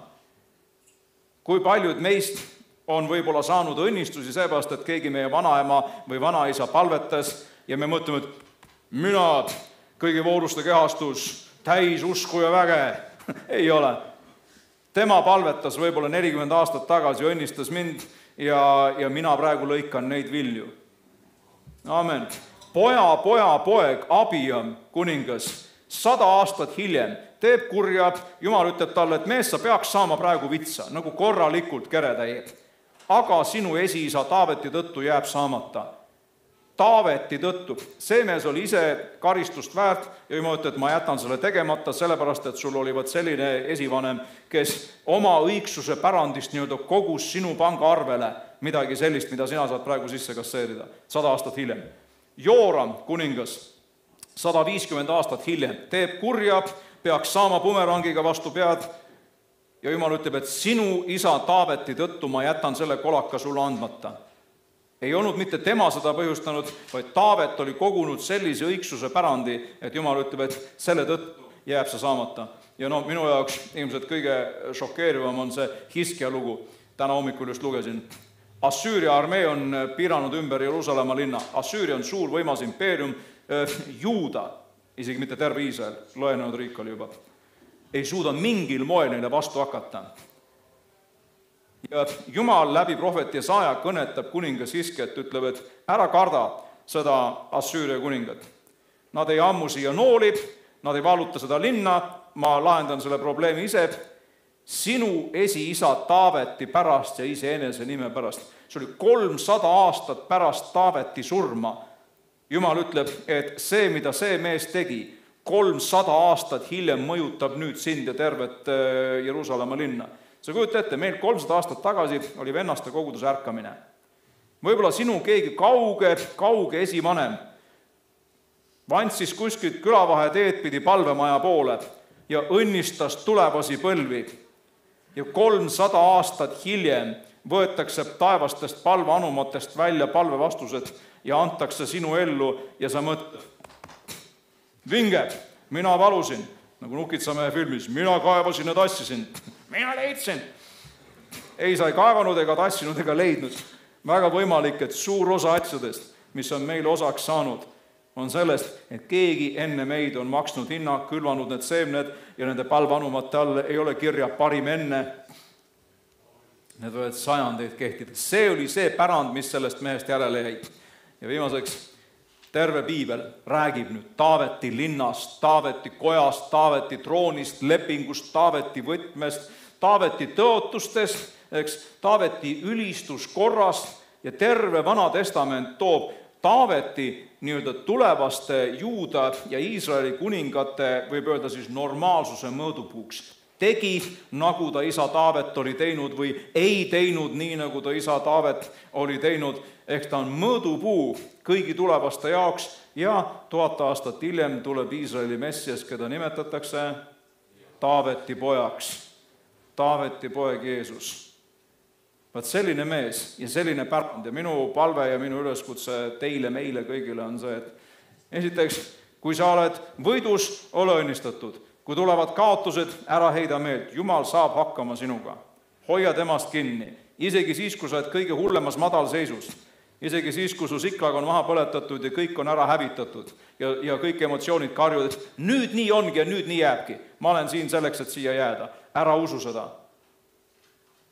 Koljati probleemi lahendas Jumal võib-olla poole tunniga, me ei tea, kaua see lahing kestis, aga ilmselt vähem veel. Koljati probleem lahenes minutitega. Sauli probleem kestis aastaid. Mõnedel teist meist on nii, üks valdkond su elus sa oled oma koljatist jagu saanud ja see on suur võit. Ja siis sa vaatad, aga Sauli probleem ei ole 15 aastat ära lahenenud, kuhu see kõlbab? Äkki ma olen kõike seda ette kujutanud, ma usun, et Jumal paneb südamesse lihtsalt öelda sulle, et Jumala tõotused sinu jaoks kehtivad. Kas need on antud tema sõna kaudu, on need antud su südames, on need antud prohvetliku sõna kaudu, need on antud sinu jaoks ja need kehtivad. Hoia temast kinni. Jumal saab hakkama, sai hakkama nii keerulise karakteriga nagu Taavet, saab hakkama ka sinu ja minuga.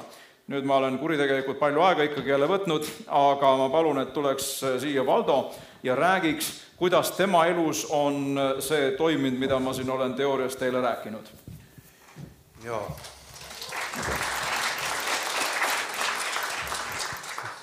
Valdo on minu nimi. Ma pean rääkima natuke minevikust, jah. Enda minevikust enne, kui ma räägin sellest, mis Jumal mulle tegi. Mina olen sellisest, kunagi ma ütlesin, täitsa tavalisest perest, siis ma sain naise, kes triialt ütles, et sinu pere oli kõike muud kui tavaline. Raskest perest nii-öelda siis. Ma ei räägi isast täna midagi halba. Mu isa on surnud, isa ei ole enam. Aga ühesõnaga mu isa oli selline alkohoolik, mängur, mulle kohati tundus, et ta sadismile kalduv, aga ja minu kodus ei räägitud kunagi keegi, mida armastaks või ema või õed või üldse niisugust sõna ei kasutatud selles mõttes.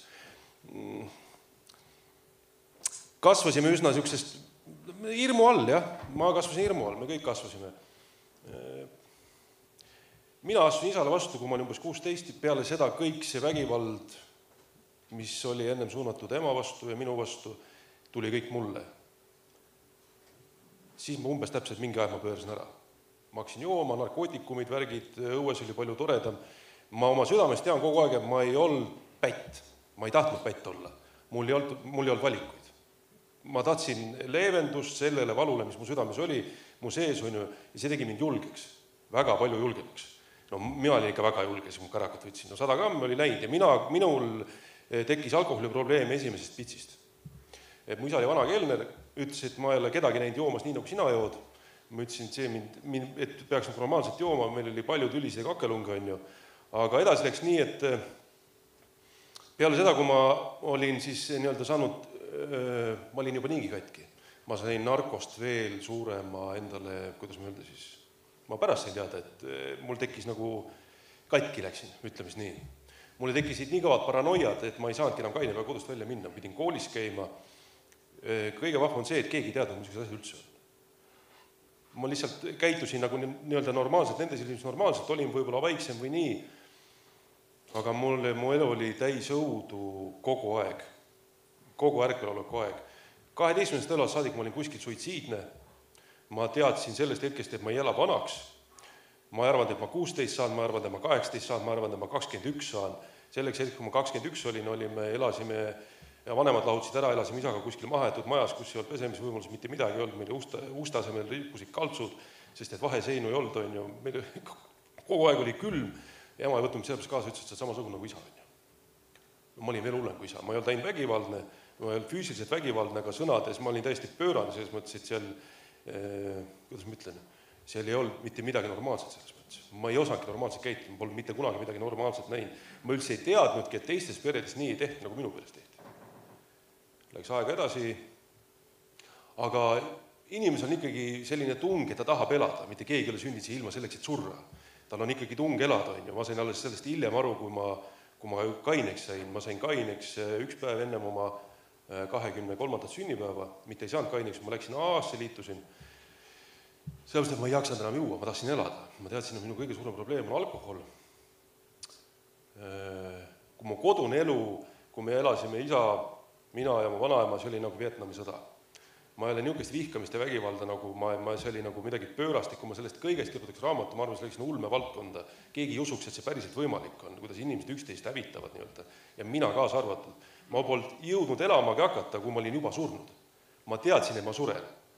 Kus ma suren, kas siin toas, seal toas või kuskil teises toas, ma ei tea, aga see oli nagu, seal käidi nugadega ring ja kirvestega, täitsa pöörane on ju. Ja siis mõtled, et selle kõige juures peaks nagu terveks jääma. Aga mina ei tahtnud Jeesust midagi kuulda. Jeesus oli viimane asi, millest midagi kuulda tahtsin. Mulle tehti kunagi väiksena ka, kui ma olin laps, tehti mulle piibliga liiga ja mul oli kogu aeg see, et kui Jumal elab, siis miks ta mind ei aita? Miks ta on mu pannud sellisesse olukorda, nagu ma täna olen? Mul ei ole mitte midagi. Mitte midagi. Mul ei ole tervist, mul ei saa olema tulevikku, liitusin AA-ga, esimese korraga kaineks jäänud, läks veel pool aastat. Ma käisin korra veel joomas, pool aasta sees. Tänase päeva seisuga ma olen 18 aastat kaine. Tutvusin oma abikaasaga, saime lapse, kõik oli väga tore. Minul tuli välja, et mul on lisaks sellele, mul on metsikud raevuvood. Kui mina oma naka lahti tegin näiteks rühmas selles mõttes, et siis mul on öeldud, et sinu ajal läks tuba pimedamaks, kui sa rääkima hakkasid. Mind taheti korduvalt sealt välja visata selles mõttes, aga nad ei saanud välja visata, sellepärast, et seal on traditsioonid ja kedagi ei tohi välja visatada, kui tahab kaine püsida, siis mul lihtsalt mul kästi vait jääda. Nad ei lasknud mul rääkida, vaata, siis ma ropandasin ja räuskasin nii palju. Aga aeg läks edasi ja püsisin kaine, ma hoidsin sellest kõvasti 10 künne künni, ma tegin kõik, mis oli minu võimuses, distsiplineerisin ennast. Abikaasa on ühes raadiosaades öelnud, ma sõin sisse omale terve Mendelejevi tabeli rohtusid, et terveks saada. Mitte miski ei aidanud teda, ta rääkis siis minust, on ju. Minust mind aitab mitte miski. Nagu Allan ütles, mul on nii palju ravimid söönud, et see on nagu käsitlematu.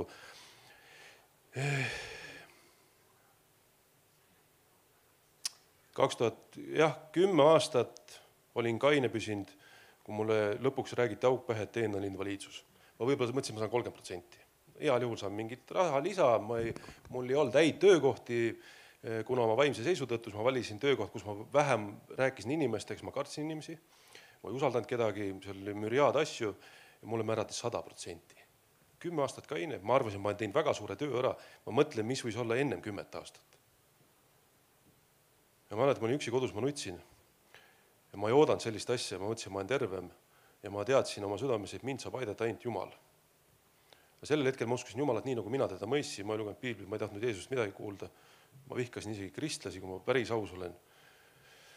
Tegelikult ma vihkasin kõiki 8 miljardit, vahet ei ole, olid need kristlasi või mitte, ma ei salli mitte kedagi. Olin nii katki, siis lahutasin ära naisest, naine lahutas minust ära, ütles, et ma lihtsalt ei jaksa, sinuga võimatu koos elada. Oligi võimatu, ta oli väga kangelanna selles mõttes, et ta üldse nii kaua vastu pidas. Ta ka ju lootis, on ju. Ja siis läks aega mööda ja ma teadsin kogu aeg, et ma ei ela vanaks. Iga sünnipäev, mis mul oli uus rekord, mida hauakivile kirjutada, saate aru, ma mõtlesin niimoodi. Uus rekord. See on minu uus rekord. Elasin 32, elasin 33. Ainus, miks ma ennestappu ei teinud, oli see, et ma ei suutnud enda peas nagu pilti kujutada, et kuidas mul armas poeg viskab 3 peodeid muldest vapsisand hakkama. See oli ainuke, mis mind elus hoidis. Ja oma poisiga ma ei käitunud ka kunagi halvasti. Mida ma arstile ka rääkisin, arstid ütlesid, proovi teistega käituda, nii ma ütlesin, ei tule välja, aga poisiga ma võisin nagu, ma ei kujuta ette, kuidas see võimalik oli, aga nii oli. Poisiga ma ei käitu kunagi halvasti, jah, mitte kunagi. Ta oligi kogu mu elu selles mõttes. Ma vaatasin teda, vahel tulid pisarad silma, ma teadsin, et ma ei näe mingeid asju ja ma ei tea, millal see läbi saab, millal on viimane kaader. Lahutasin ära abikaasast, käin üksi, kaugenesin pojast. Aasta oli 2018. Suvel ma hakkasin umbes plaani tegema, aga ma väga palju enam vastu ei pea, ma ei viitsi. Ma tead, selles juhus ma ei pea selle mõistusega ja selle kõigega, mis mu peas valitseb, ei ole võimalik elada vanaks. No lihtsalt ei ole, mul ei mitte mingit mõtet. Perest olin kaugenenud. Mäletan, et läksin üks aeg magama, ma arvan, et augustis äkki. Läksin magama 2018, läksin magama niimoodi, et ma olin ikka õnnetu, ma olin terve elu olnud õnnetu. Siin ei olnudki rõõmupäevad, olid üksikud rõõmupäevad, kus oli nagu rõõmuspäev või hea päev. Ja läksingi magama niimoodi teadmisega, et ütlesin, mäletan, kas kõva häälega või enda mõtetes, et Jumal, sina võid armastada mind sellisena, nagu ma olen, sest mind ei armasta mitte keegi. Ja Jumal, mina tahan sind vastu armastada. Mäletan, ma ikka nutsin, kui sa tead, et su lõpp on lähedal, sul midagi, kõik jääb nägemata. Ja siis ei juhtunud midagi, ma ei rääkinud Jeesusest midagi. Ja oli teine, ma nüüd eksin, ma ei mäleta peast, kumb see kuupäev õige on, kas 2. või 4. oktoober 2018, kus oligi nii, et ma sain ühe telefonikõne, mulle endal olulise telefonikõne, ja ma olin väga rõõmus selle telefonikõne üle, ma hakkasin tänama Jeesust. Ma täna ei tea, miks ma Jeesust tänasin, aga tänasin Jeesust, ju siis oli nii palju hea kõne, et oli vajalik Jeesust tänada, ma ei tea. Ja ühesõnaga, ja siis ma nägin nii-öelda oma, kas vaimus või ilmsi, mina ei tea, aga ma nägin hingemaendlast, ilmus mulle ta sinna tuppa, on ju. Ja hakkas mulle rääkima, et nüüd ongi kõik, nüüd on minek, vaata. Ja ma olen elus kartnud küll, mind on ikka kirveste ja nugade asjadega taga aetud ja igasugused asju õudus, ma pole elus niimoodi kartnud, nagu ma too öö kartsin.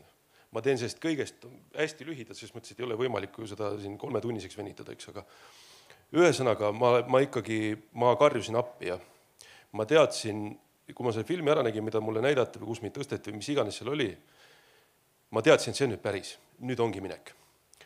Ja kõik need surmamõtted, mida ma olin mõelnud ennem seda, kõik need aastad, ma vist nagu kuidagi kõrvutada niimoodi, nagu 3. klassis laps saab 3 või 2 näiteks või mingi käskirja ja sa tuled koju ja sul on kurjad vanemad, sa anud, et sa nagu tappa ei saaks. Või ütleme niimoodi, et riielda väga palju, siis ma anusin Jumal, et ta andestaks mulle kõik need mõtted, mida ma olin mõelnud, kõik need aastad, et ma jääksin ellu, siis ma tean, et mulle tuldi järgi. Siis ilmus mulle veel 3 korral, rääkis ma ka mingeid asju. Kuna ma olin 10 aastat varem olnud 2-poolse kopsupõletikuga haiglas, kus mul tekkis sepsis, see tähendab seda, et kogu keha mürgistus ja arstid lootust ei andnud, ma surengi ära. Ma proovivad katsutusjärgis ravimeid, aga et nad vanemad pidid paberile alla kirjutama. Ja see on nagu see koht, kus minu eest ka palvetati ühes väikses Saaremaa koguduses, minu teadmata. Ja järgmine hommik öeldi, et minuga saab kõik korda, et leiti viga üles, mis iganes ja asjad muutusid ja mingi ime läbi ja ma jäin ellu. Mitte midagi ei juhtunud, aga ma nägin seal ka mingeid nägemusi. Ja too öö nüüd, 2018 ma küsisin ka ma teadsin, et kurjus on olemas, ma teadsin, et kurjus aeg-ajalt võtab mind üle mingil moel ja kasutab mind nagu teiste inimeste, kuidas öelda siis, neile haiget tegemiseks või lõhkumiseks või lõhkus mind ennast ka, aga teisi ka. Ma ei saa kõike kirjutada selle arvele, ma teadsin, et kurjus on olemas. Ma küsisin ta käest, et millal sa tulid. See kurjus vastas mulle, ta tuli ammu. Ja ma küsisin ta käest, millal sa ära lähed. Ta ütles, et ta ei kavatsegi ära minna. Ja sel samal hetkel tõmbas tuba täiesti vaikseks. Teine hingus tuli see õelus, mida ma ei ole mitte kunagi varem, ega ma loodan, et ka mitte kunagi hiljem enam ei kohta. See õelus, mis seal toas valitsus oli niimoodi, seda võiks noaga lõigata, see oli midagi nii ilget. Siis see kõik kadus. Mulle ilmus Jeesus, ta rääkis mulle mingid asjad, mis on isiklikud asjad, mida ma ei saa siin öelda täna. Ja ma teadsin, et see on veel rohkem päris. Mina, kes ma ei uskunud Jeesust. See on veel rohkem päris. Ma läksin neid magama, olin üks tund aega veel üleval, võib-olla pärast seda või natuke vähem. Ja läksin magama, ärkasin. Ma teadsin, et Jeesus elab. Ma läksin, mul oli kohe varsti sünnipäev, oktoobris. Ma ostsin omale piibli, hakkasin piiblit lugema. Ja hakkasin koguduses käima. Ja ükskord sõber kutsus mind, et lähme Valguse tee kogudusse. Et seal on üks endine elumees, on ju. Lähme kuulame teda. Mina arvasin kogu aeg, et usklikeks saadakse nagu pastori peresse sünnitakse ja sealt käib see kõik edasi. Tõesti, ma tõstan käed üles, ma ei teadnud mitte midagi sellest. Ma ei tahtnudki teada, mind väga ei huvitandki. Ja vedas mind sinna kogudusse, Valguse tee kogudusse. Mina tegin all ukse ees suitsu, on ju. Ma olin karvane ka, mul olid pikk kabe, pikad juuksed, heavy metal, ma olin täis kurjust ja vaenulikkust ja täielik anarhia. Selles mõttes, et ma olin mässa ja ma olin kõige vastu, mille vastu sai mässata, ma olin nende vastu ka, kes millegi vastu mässasid. Ma ei olnud kellegiga pundis, mul oli täiesti ükskõik kõigest nagu. Selles mõttes, et see vaimne seis on ikka nii, sa oled ikka halb, aga sa oled täiesti katki, see on osaline katkisus ka, mis su südames valitseb, et sa hoiadki kõigist eemale, et mitte ise haiget saada, on ju. Sest et mul on väga ilus suvila. Ja sinna suvilasse ma mõtlesin ka, et ma teen omale, tehakse niisugused talusildid, on ju. Mina mõtlesin ka teha omale talusildid 3 kolba talu näiteks või võllamaja, on ju. Et kui katki ma olin, umbes nii katki olingi, eks ju. Et mul ei olnud nagu mingit lihtsalt silma paista, et kõik must eemal hoiaksid, et siin elabki mingi segane, on ju. Et ja läksime koosolekule. Mina tegin ukse all suitsu veel, sõber veel küsis, kas seda peab siin tegema, ütlesin, mul on ükskõik. Mina teen asju siis, kui prügikast oli seal, kus on vaja suitsetada kui prügikasti kõrval. Ja mina suitsetasin ukse all, see oli siis 2 kuud hiljem, 2,5 kuud hiljem, see oli detsember 2018 lõpp. 17. detsember 2018, Andrei Matetski teenis seal, kutsus sõber nügis mind ka, et lähme ette. Ma ei teadnud sellest ka, miks ma pean ette minema. Läksime ette, seisin seal ees, kantsli ees, nutsin nii, nagu ma kunagi varem nutnud. Ma mõtlen, olen nutnud küll, aga nii ei olnud. See oli midagi teistmoodi. Mäletan, Andrei mulle midagi ütles seal, mina mäleta, mis ta ütles ja mina mäleta, mida mina seal mõelda võisin nii edasi, keerasin otsa ringi ja nägin, et kaamera filmis mind see kõik see aeg. Ma mõtlesin, tore, et nüüd mu heavy metal sõbrad nägid ja ma käisin kristliku koguduse teenistusel lava ees nutmas, selles mõttes, et milline äpi on ju, et mingi aeg hiljem mul tuli meelde, et millal sina viimati mingit teenistust vaatasid, et kui sa karvan olid, et vaevalt nemadki vaatavad. Aga ühesõnaga, siuksed hirmud valitsesid peaseks. See õhtu ei juhtunudki midagi, kõik on väga okei. Teenistus oli vägev, läksin koju, kõik oli tore. Ja kui ma järgmine päev üles ärkasin, nüüd tuleb see Jumala suveräänsusmängu. Kui ma hommikul üles ärkasin, see samamoodi nagu too öö, kui mina ei kutsunud Jeesust oma lappi, mina ei teadnud temast midagi, ma ei osanudki teda tahta. Ta tuli iseseisvalt minu ellu ja muutis mingi olukorra. Nüüd see oli 17, tõusin hommikul üles, panin kohvi tule keema, käisin toast tiiru ära, istusin köögis, saan aru, et midagi on valesti. Kõik on omal kohal, mitte midagi ei ole teistmoodi ümber tõstetud nii edasi, aga midagi minust teistmoodi. Ma nägin nii-öelda vasakule vaadates oma istekohalt, vaatasin vasakule, ma nägin 3 inimest, nagu filmina või piltina 3 inimest, kes mu ellu olid pandud. järgmisena tuli lause, et nüüd on see lõpetatud, nüüd sa elad vanaks.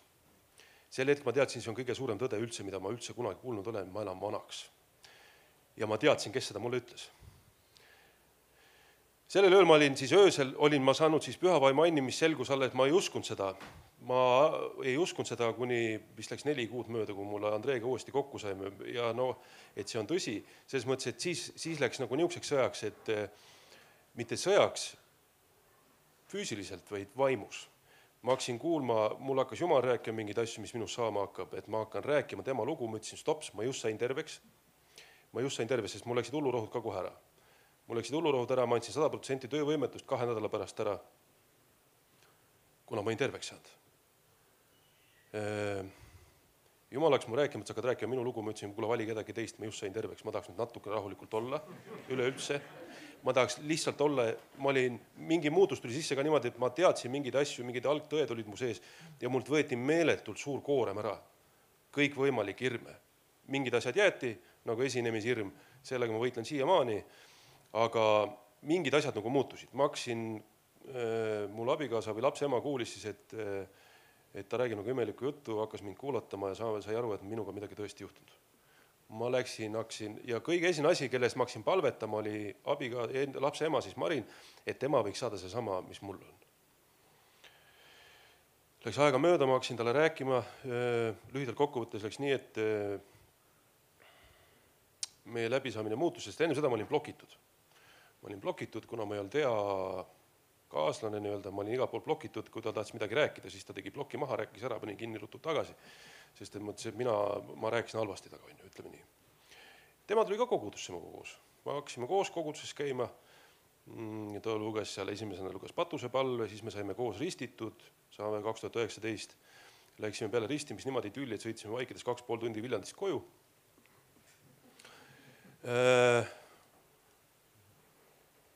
Kõik oli hästi, ma olin üksi, mõtlesin, et Jumal, et aga üksi on igav olla. Ma tahaks, et mul ka oleks keegi, naiste rahvas, et üksi on paha. Ja Jumal oli nagu varem ka rääkinud mulle Marini kohta mingeid asju, mu eks-abikaasa nimi on Marin, praegu abikaasa, täpselt sama naine on praegu ka, ma kohe jõuan sinna. Ja ühesõnaga, ja ma küsisin ja Jumal rääkis mulle südamesse, et Mari ongi see õige, hoia oma silmad Marini peal. Ma küsin, kus pruut on, ta ütles mulle, hoia oma silmad Marini peal, ma ütlesin, ei ole võimalik. Teades, kui palju ta enne mulle oli rääkinud, mis juba on sündinud ja tõeks saanud, siis mul tekkis hirm, et ta räägibki päriselt, et see saabki tõeks. Ma küll oma südames tahtsin vastu olla, see, kuidas saad Jumala tahtmisele vastu. Muidugi saad olla ka, aga ühesõnaga, ja siis tulid profeti Anniga inimesed panid käed peale ja ütlesid, et nii sünnib, et ma näen su kõrval ühte naist, kellel on 2 poega, kellega te kõnnite koos ühes armastuses edasi, vaata, see ei ole võimalik. Ma neid asju Marin ei rääkinud, et see, et Jumal räägib mulle niisuguseid asju. Ma ei rääkinud talle, ma olin vaikselt, mõtlesin, et äkki läheb mööda. Äkki läheb mööda, jah. Ja siis, kui mul oli selge, et see sünnib meile, mina sain aru, ma abikaasale ei rääkinud, ma rääkisin talle olulisi asju ainult. Jeesust rääkisin ja pühast vaimust ja kõike muid asju niisugused ja mitte niisugused asju. Ja kui ükskord oli selge, ma ütlesin ka Jumalale, et ma ei taha. Sa nägid 10 aastat kakelunge päevast päeva, üks õudus teise otsa. See ei ole võimalik, et need me hakkame läbi saama jälle. See lihtsalt ei ole võimalik. Me palusime armu selle koha pealt, on ju. Mis Jumal tegi, Jumal valas meie südamesse uue armastuse, mõlemal südamesse nii-öelda. Tõi meid üksteisele lähemale, meil on olnud ka niisugused, kuidas mul abikaas on öelnud, et ususõdasid kodus. Oleme ka pärast kakeld selles mõttes, aga nüüd on nagu rahu on täna 2 aastat, viimased 2 aastat täielik rahu. Abiellusime uuesti nüüd aprillis saab 5 aastat, kui me oleme jälle taas abielus, on ju, tänu Jeesusele, eks ju. Mul on väga äge poeg, kelle kasvamist ma poleks kunagi näinud, kui Jumal ei oleks sekku minu ellu. Kuidas ma ütlen, see on nüüd hästi lühidalt ja kokkuvõtvalt on ju. Tegelikult on neid asju, mis on mulle juhtunud, milles ei saa kahelda, et on Jumala käsi mängus, on väga palju. Nagu Allan ütleb, Jumal taas käitles mind. Võttis selle, millest keegi mitte midagi ei arvanud. Võttiski mina ei tea, mida tema minus nägi, on ju. Mina olen umbes 3-4 aastat, ma olen 6 aastat täna Jeesusega käinud, ma umbes 3-4 aastat mõtlesin, et mul vist on ikkagi midagi. Midagi vist on niisugust, mida saab kasutada, on ju. Et ma olin 25 aastat hull. 25 aastat käisid sa nagu variringi, surmamõistetute loodus, teades, et sa ela vanaks, sul ei saa mitte midagi olema, on ju. Siis tuleb su ellu Jumal, ütleb, et on kõik korras, hakkame elama, vaata, mismoodi. Ma olen kõigepealt nagu õppinud käima üleüldse, õppinud suhtlema, on ju. Väga palju on Jumal mind pannud olukordadesse, kus ma vabatahtlikult poleks mitte iial läinud, mitte kunagi. No näiteks praegune töökoht, et teeb must brigaadibossi, on ju, mingisuguse väikse brigaadi ülemuse, kus hakkad asju ajama, suurte võllidega mingeid asju ajama, selles mõttes, et see trenn on olnud nii kõva, et ma mõtlesin, et ma lähen lihtsalt hulluks, ma ei jaksa, ma ei jõua selle vastu seista. Täna ma väga rahul, et vastu pidasin. Väga rahul.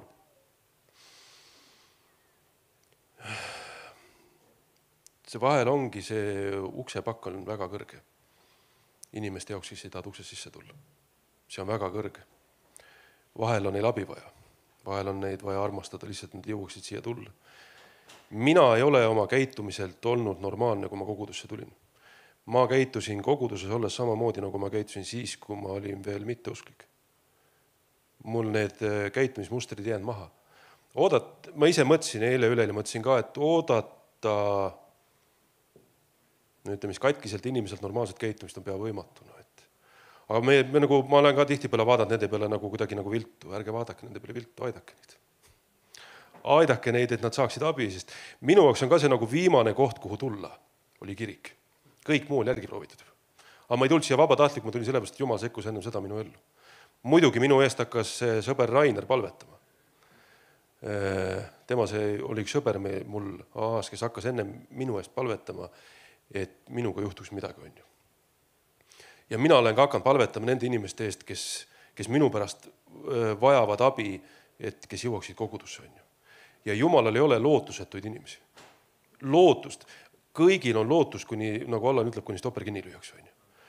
Täna ma tean, et ma elan vanaks. Mul tuli ükspäev naisega naasime. Kunagi see on nagu kurb lugu, täna on see naljakas. Kui ma olin veel maailma mees, siis ma nagu mõtlesin, et minu hauakivile ei tulekski midagi muud kirjutatud, ainult üks lause, et ma ütlesin teile, ma olen haige. On ju? Ma ju ütlesin teile, ma olen haige.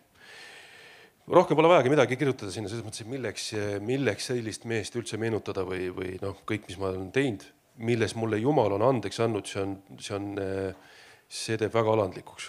See teeb väga alandlikuks. Kui palju olen mina alastust saanud vaatamata kõigele.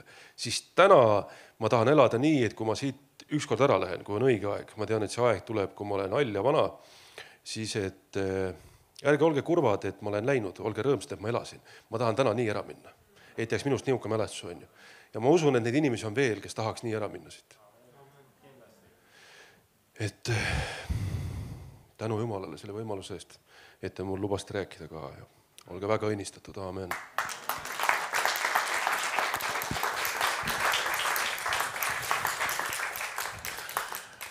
Aitäh jagamast.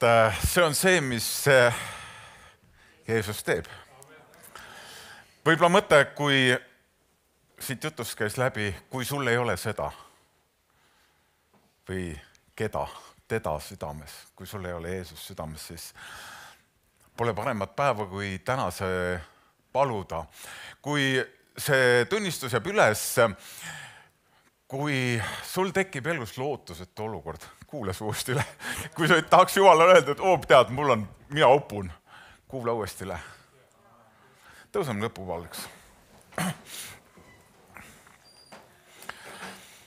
Isa taevas, me täname sinu püha vaimu töö ees siin selles paigas ja tõesti sinu pühadus, sinu puhtus, sinu ligiolu on tajutav ja ma tänan, et sa oled väga selgelt täna öelnud, et on lootust. Jeesus muudab elusid. Ja võib-olla sina peaks avama oma südame ja tegema ka selle lihtsa palve, et armas Jeesus, ma olen patune, ma vajan sind oma ellu, et ma elu muutuks. Pole vahet, kui noor või kui vanas oled. Aga tema on see, kelles on igavene elu, kelles on elu lootus, kelles on elu mõte nii väga lühidalt sisse pakitult, siis lihtsalt palu see palve, et Jeesus, anna mulle patud andeks, tule minu ellu, loo mind sisemiselt uueks, ma lihtsalt avan ennast sinule ja ma usaldan oma elu tänasest sinu juhtimise alla.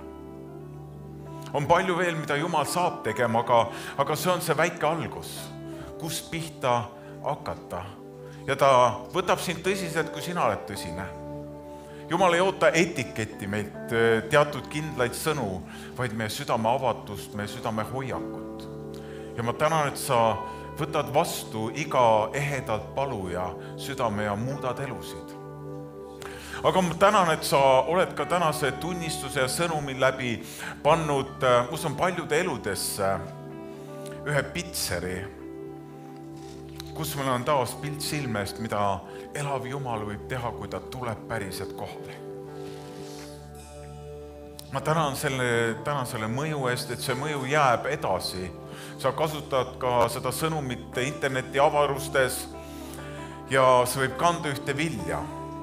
Me palume ka sinu jätkuvat õnnistust vennale, kelle ellu sa tulid nii erilisel moel. Ja palume sinu vere kaitset, et see lepingu jõud omaks imelist väge tema elus ja sa kasutaks teda oma nime auks. Et tema võiks olla ka see Taaveti laadne, kes jätab täiesti unikaalse jälje oma tunnistuse, oma eluga, mis on lahti rullumas selle uue eluga. Ja taas kõik võivad öelda, et see on see, mida vaid Jumal võib teha.